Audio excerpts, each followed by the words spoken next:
மீனராசி அன்பர்களே, மனதில் தன்னம்பிக்கை அதிகரிக்கும். புதிய முடிவுகளை துணிந்து எடுப்பீர்கள். வாழ்க்கை துணையால் ஆதாயம் உண்டாகும். குடும்பத்தினர் உங்கள் யோசனைக்கு முக்கியத்துவம் தருவார்கள். பிள்ளைகளின் தேவைகளை நிறைவேற்றுவீர்கள். உறவினர் வீட்டு விசேஷத்தில் கலந்து கொள்வீர்கள். அலுவலகத்தில் எதிர்பாராத சலுகை கிடைப்பதற்கு வாய்ப்பு ஏற்படும். வியாபாரத்தில் விற்பனை எதிர்பார்த்தபடி இருந்தாலும் பணியாளர்களின் ஒத்துழைப்பு சுமாராகத்தான் இருக்கும். சவால்களிலும் விவாதங்களிலும் வெற்றி பெறுவீர்கள். உடன் பிறந்தவர்கள் ஒத்தாசையாக இருப்பார்கள்.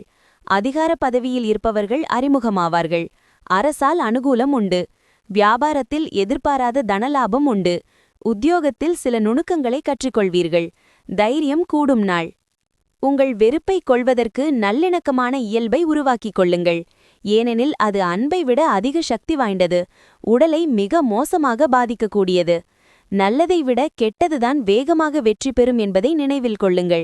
பணியிடத்திலோ அல்லது வியாபாரத்திலோ எந்த ஒரு அலட்சியமும் இன்று உங்களுக்கு நிதி இழப்பை ஏற்படுத்தும்.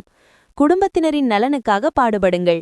உங்கள் செயல்கள் அன்பு மற்றும் ஆக்கப்பூர்வ நோக்கத்தால் ஏற்பட்டதாக இருக்க வேண்டுமே தவிர பேராசையால் ஏற்பட்டதாக இருக்கக்கூடாது.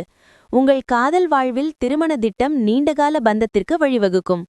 நீண்ட காலத்துக்கு முன்பு தொடங்கிய ஒரு ப்ராஜெக்டை இன்று முடிக்கும்போது மனதிருப்தி ஏற்படும். இன்று உங்கள் ஓய்வு நேரத்தை தேவையற்ற சிக்கல்களிலிருந்து விலகி எந்த கோவிலிலும் குருத்வாராவிலும் அல்லது எந்த மத இடத்திலும் செலவிடலாம்.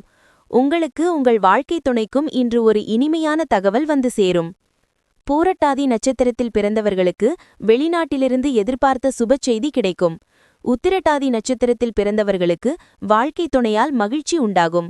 ரேவதி நட்சத்திரத்தில் பிறந்தவர்களுக்கு வீண் செலவுகளால் மனதில் சஞ்சலம் ஏற்படக்கூடும்.